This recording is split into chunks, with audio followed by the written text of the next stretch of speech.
నారదముని మాటలు విన్న శ్రీనివాసుడు మనసులో సంకల్పం చేయగానే సమస్త దేవీ దేవతలు యక్ష కింకలు గ్రహాలు అందరూ కూడా వచ్చి శ్రీనివాసుడు సమస్త విని సకల ధనరాశులకు అధిపతి అయిన కుబేరుని అప్పు అడగమని చెప్పాను.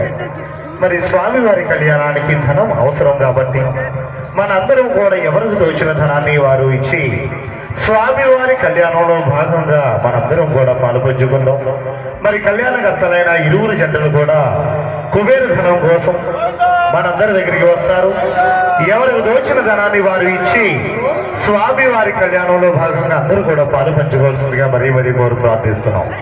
మరి అందరి అదృష్టవాన్ని కలియుగ దైవం ప్రత్యక్ష దైవమైన శ్రీ వెంకటేశ్వర స్వామి వారి కళ్యాణంలో మనందరం కూడా ఎవరికి తోచిన ధనాన్ని వారు ఇచ్చి స్వామివారి కళ్యాణానికి ఖర్చుల నిమిత్తం మనందరూ కూడా కళ్యాణంలో భాగంగా కావాల్సిందిగా మరి మరి కోరు ప్రార్థిస్తున్నాం. ఓం నమో వెంకటేశాయ.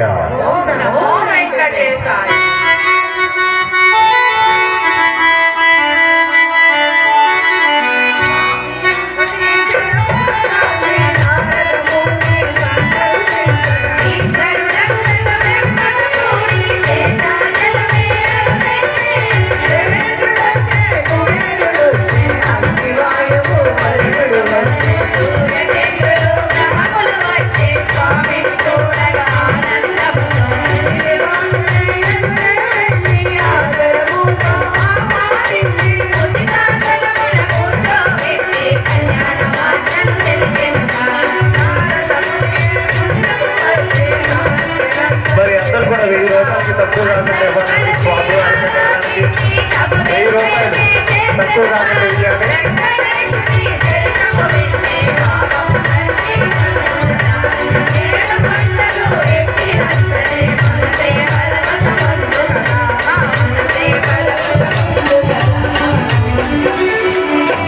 మరి లక్ష్మీ కుబేర స్థానంలో ఉండి ఆ స్వామి వారికి కట్న కానుకలు ఆ స్వామివారి కళ్యాణానికి ఖర్చుల నిమిత్తముగా మనందరం కూడా తగిన ధనాన్ని సమర్పించుకున్నాం.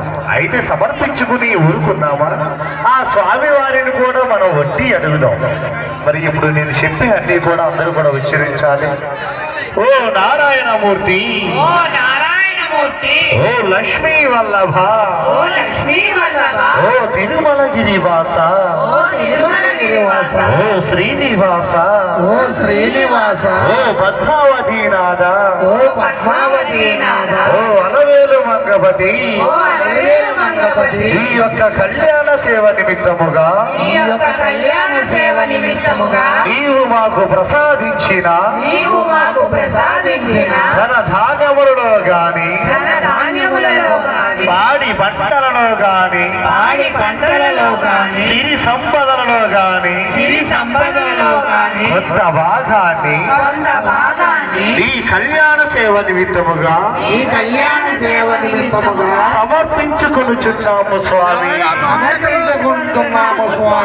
ఇందు మూలముగా మా కుటుంబం వారికి, మాకు మా వాడకట్టు వారికి,